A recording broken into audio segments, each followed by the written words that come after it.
अपनी औलादों को बिगड़ने से रोकना चाहते हो, अपनी औलादों को सही रास्ते पर लाना चाहते हो, तो बूढ़े गिद्ध की इन 4 बातों को ध्यान से सुनिएगा। नमस्कार दोस्तों, आप सभी लोगों का बहुत बहुत स्वागत है हमारे YouTube चैनल पर। प्रिय दर्शकों, आज की यह कहानी बहुत ही ज्ञानवर्धक और प्रेरणादायक होने वाली है। आज की इस ज्ञानवर्धक कहानी को प्रिय दर्शकों आप लोगों को पूरा सुनना है, ध्यान से सुनना है, ताकि आप अपने और अपने साथ साथ अपनी औलादों के, अपने बच्चों के भविष्य को बेहतर कर सकें। और इस कहानी में जो बातें आपको सिखाई जाएंगी, उन बातों को आप अपनी औलादों को, बच्चों को ज़रूर से ज़रूर सिखाइएगा, ताकि वो बिगड़े नहीं और आगे चलकर आपका नाम रोशन करें, ज़िंदगी में तरक्की करें, कोई उन्हें धोखा नहीं दे पाए। प्रिय दर्शकों, आज की जो ये ज्ञानवर्धक कहानी है, यह बहुत प्राचीन है और यह एक बूढ़े गिद्ध की कहानी है। आज की इस ज्ञानवर्धक कहानी को आप सभी लोगों को अमल करना है। प्रिय दर्शकों, आप लोगों से एक ही गुजारिश है कि अगर वीडियो आप लोगों को अच्छा लगेगा तो इसे एक छोटा सा लाइक ज़रूर दे दीजिएगा। और हमारे चैनल पर पहली बार आए हैं तो हमारे चैनल को कृपया करके ज़रूर से ज़रूर सब्सक्राइब कीजिएगा और हमसे जुड़ जाइएगा। तो दोस्तों, चलिए बिना समय बर्बाद किए आज की इस ज़बरदस्त ज्ञानवर्धक कहानी को शुरू करते हैं। दोस्तों, प्राचीन समय की बात है। एक घने जंगल में बहुत बड़ा बरगद का पुराना पेड़ हुआ करता था और वो बरगद का पेड़ इतना बड़ा था, इतना विशाल था कि उस जंगल के सारे जीव जंतु, पक्षी, जानवर उसी पेड़ में आकर विराम करते थे, विश्राम करते थे। प्रिय बंधुओं, लेकिन कुछ दिनों के बाद पूरे जंगल में जो पानी है वो सूखने लगता है। और जैसे जैसे पानी सूखने लगता है, उस जंगल में जितने भी हरे भरे जो पेड़ पौधे थे वे भी सूखने लगते हैं और धीरे धीरे नष्ट होने लगते हैं। और उसके बाद में वो जो सबसे बड़ा बरगद का पुराना विशाल पेड़ था, वृक्ष था, वो भी सूखने लगता है और उसके पूरे पत्ते सूख कर गिरने लगते हैं। और जैसे ही वो विशाल बरगद का पेड़ सूख जाता है तो उसमें जितने भी जीव जंतु रहते थे, जो चिड़िया रहती थी, वे सभी वहाँ से उड़ करके दूसरी जगह चली जाती हैं, उस पेड़ को छोड़ देती हैं। परंतु दोस्तों, उसी पेड़ में एक बहुत ही बूढ़ा गिद्ध रहता है और वो गिद्ध ये सब देख रहा होता है। सारे जीव जंतु, पक्षी उस पेड़ को छोड़कर जब चले जाते हैं तो वो गिद्ध वही रहता है। वो बूढ़ा गिद्ध उस पेड़ को, उस बरगद के वृक्ष को नहीं छोड़ता है। प्रिय दर्शकों, कुछ दिनों के बाद वो जो बरगद का पेड़ है वो और भी सूख जाता है और सूख कर गिरने लगता है, झड़ने लगता है। उस पेड़ में दीमक लग जाते हैं और दीमक उस पेड़ को खाने लगती हैं। लेकिन वो बूढ़ा गिद्ध फिर भी उस पेड़ को छोड़ करके कहीं नहीं जाता है, दूसरी जगह अपना कोई नया स्थान नहीं ढूंढता है। दोस्तों, उस पेड़ में उस गिद्ध पक्षी के साथ जो और भी चिड़िया, जो जीव जंतु रहते थे, वो सारे एक दिन उस बूढ़े गिद्ध से मिलने के लिए आते हैं और आकर के कहते हैं कि हे गिद्ध बाबा, आप भी अब इस पेड़ को छोड़ दीजिए, ये सूख रहा है, ये नष्ट हो रहा है, ये कभी भी गिर सकता है। अगर आप इस पेड़ को नहीं छोड़ोगे, आप इस पेड़ पर अपना स्थायी निवास बनाए रखोगे, तो कुछ ही दिनों में यह पेड़ पूरी तरीके से गिर जाएगा और इस दौरान आपकी मृत्यु भी हो सकती है और आपके साथ बहुत ही बुरा हो सकता है। इतने में वो बूढ़ा गिद्ध कहता है कि नहीं, बिल्कुल नहीं, चाहे मेरी सांस खत्म हो जाए, लेकिन मैं इस पेड़ को कभी नहीं छोड़ूंगा। इसी पेड़ पर मेरा जन्म हुआ है, इसी पेड़ पर खेल कूद करके मैं बड़ा हुआ हूँ और इसी पेड़ पर ही मैं मरूंगा, मैं इसे छोड़ करके कहीं नहीं जाऊंगा। बूढ़ा गिद्ध उन पक्षियों से, उन जीव जंतुओं से कहता है, चाहे कुछ भी हो जाए, परंतु मैं इस वृक्ष को छोड़ करके नहीं जाऊंगा।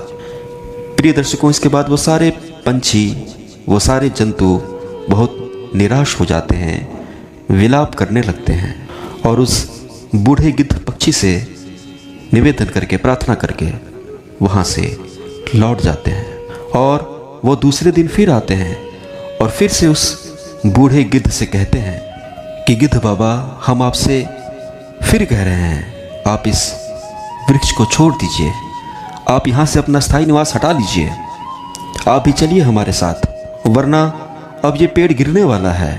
परंतु फिर से वो बूढ़ा गिद्ध उन्हें मना कर देता है और फिर वे लोग वहाँ से सीधा इंद्रदेव के पास चले जाते हैं। और जैसे ही वे सारे पक्षी, वे जीव जंतु भगवान इंद्र के पास पहुँचते हैं तो इंद्रदेव से कहते हैं कि हे महाराज इंद्रदेव, कि हम सभी एक वन में रहते हैं और उस वन में पानी पूरी तरीके से खत्म हो चुका है, हर तरफ सूखा है, पेड़ पौधे सारे सूख रहे हैं और वहीं पर उस वन में एक बहुत बड़ा विशाल बरगद का पुराना पेड़ है और उसी बड़े वृक्ष में हम सभी जीव जंतु पक्षी हम सब वहाँ रहा करते थे।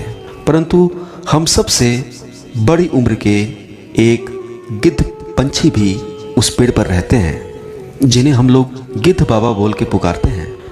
जैसे ही वो बरगद का वृक्ष सूखने लगा, गिरने लगा, उसे दीमक खाने लगे, तो हम सब उस बरगद के पेड़ को छोड़ करके हमने अपना स्थायी निवास वहाँ से हटा लिया और हम दूसरी जगह चले गए। परंतु वो जो बूढ़े गिद्ध हैं, जो गिद्ध बाबा हैं, वो वहाँ से हटने का नाम नहीं ले रहे। हमने बहुत विनती की, हमने बहुत प्रार्थना की, हमने बहुत उन्हें समझाया, फिर भी वो उस पेड़ को छोड़ने का नाम नहीं ले रहे हैं। वे कह रहे हैं कि जब तक उनकी सांसें चलेंगी तब तक वो उसी वृक्ष पर रहेंगे और अगर ऐसा ही चलता रहा तो कुछ ही दिनों में वो पेड़ एकदम से गिर जाएगा और गिद्ध बाबा की मृत्यु हो जाएगी। वे सारे पंछी इंद्रदेव से यह आग्रह करते हैं कि हे इंद्रदेव, कृपया आप हमारे साथ चलें और उस गिद्ध बाबा से आप बात करें, यह हमारी अग्रिम निवेदन है आपसे। शायद गिद्ध बाबा आपकी बात सुन लें। सारे पंछी भगवान इंद्र से यह बात कहते हैं, विनम्रतापूर्वक, विनतीपूर्वक। तो प्रिय दर्शकों, जब इस तरीके से वो सारे पंछी जीव जंतु भगवान इंद्र से निवेदन करते हैं तो भगवान इंद्र उन सब की प्रार्थना स्वीकार कर लेते हैं और भगवान इंद्र उन सारे पंछियों के साथ उस वन में जाते हैं। वन में जाने के बाद जब भगवान इंद्र उस बरगद के वृक्ष को देखते हैं तो वाकई में वो बरगद का वृक्ष बहुत ही जर्जर स्थिति में पहुंच चुका था। उसे दीमक खा रहे थे, सारे पत्तियां उसकी झड़ चुकी थी और उसकी डालियां भी टूट टूट कर जमीन पर गिर रही थी। ऐसा प्रतीत हो रहा था कि अब यह पेड़ गिरने ही वाला है। तभी भगवान इंद्र की नज़र उस बूढ़े गिद्ध पर जाती है। वो गिद्ध बाबा वही बैठे हुए रहते हैं और वो सचमुच बहुत बूढ़े होते हैं। फिर भगवान इंद्रदेव उस गिद्ध पक्षी से कहते हैं कि हे गिद्ध, तुम्हारी क्या दशा हो रही है, तुमने अपना क्या हाल बना रखा है, क्या तुम्हें इसका अंदाज़ा भी है? ये जिस पेड़ से तुम हटने का नाम नहीं ले रहे, ये जिस पेड़ पर तुमने स्थायी निवास बना रखा है, यह पेड़ तो पूरी तरीके से सूख चुका है, जर्जर हो चुका है, पूरी तरीके से खत्म होने वाला है। तुम इस पेड़ से अपना स्थायी निवास जल्द से जल्द हटा लो, वरना किसी भी वक्त अनर्थ हो सकता है। इतने में वो बूढ़ा गिद्ध कहता है, हे भगवान, अगर आपका हो गया हो तो अब मैं बोलूं? फिर कुछ ही पलों के बाद वो बूढ़ा गिद्ध बहुत ही विनम्रता पूर्वक और मीठे स्वर में यह कहता है भगवान इंद्रदेव से कि महाराज इंद्रदेव, मैं आपसे कुछ सवाल पूछूंगा और कुछ बातें आपको बताऊंगा। अगर मैं गलत हुआ तो आप मुझे यहाँ से हटने का, यहाँ से चले जाने का आदेश दे सकते हैं और मैं मान भी लूँगा। इंद्रदेव कहते हैं, बोलो गिद्ध। पंछी कहता है, गिद्ध कहता है कि हे महाराज, जब मेरा जन्म हुआ तो मेरे माता और पिता मुझे छोड़ करके स्वर्ग सिधार गए थे और जब मैंने जन्म लिया तब से ही मेरा स्थायी वास यही बरगद का वृक्ष है और जब से मैं छोटा से बड़ा हुआ हूँ, खेला हूँ, कूदा हूँ, तब से मेरा स्थायी निवास यही बरगद का पेड़ है। मैं खेला भी इसी पेड़ पर हूँ, मैं बड़ा भी हुआ हूँ इसी पेड़ पर, मैं बूढ़ा भी हुआ हूँ इसी पेड़ पर। यानी कि मेरा पूरा का पूरा जीवन इसी पेड़ पर गुजरा है। और आज जब इस पेड़ के ऊपर मुसीबत आ गई है तो मैं इसे भला कैसे छोड़ सकता हूँ, मैं इसका साथ कैसे छोड़ दूँ।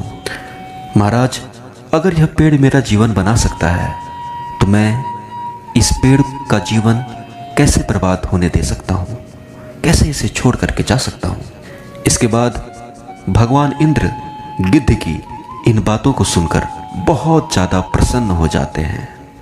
और फिर भगवान इंद्र उस बूढ़े गिद्ध से कहते हैं कि हे गिद्ध, मैं तुम्हारी बातों से पूरी तरीके से सहमत हूँ और बहुत प्रसन्न हूँ। तो मैं आज आपको एक ऐसा वरदान देना चाहूँगा जो भी आप मुझसे चाहते हो।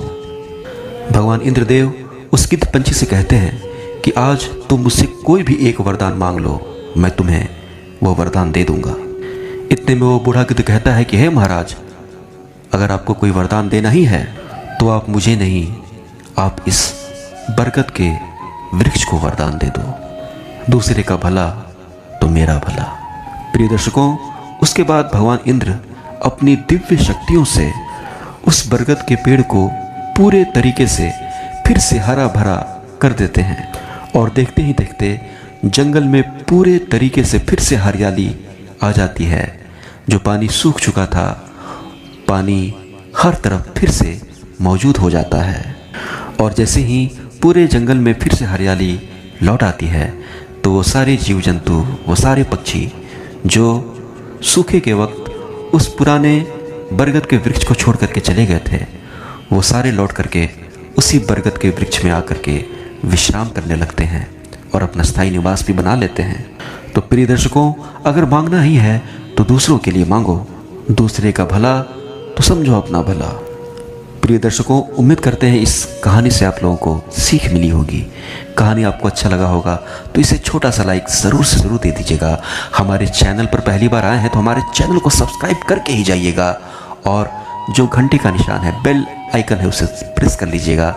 और दोस्तों, अपने रिश्तेदारों में, अपने दोस्तों में, अपने बंधुओं में, अपने सगे संबंधियों में, अपने सगे संबंधियों तक इस कहानी को ज़रूर से ज़रूर शेयर करके उन तक पहुंचा दीजिएगा ताकि उन्हें भी इस कहानी का लाभ मिले, उन्हें भी ज्ञान मिले। आप सभी लोगों का बहुत बहुत धन्यवाद।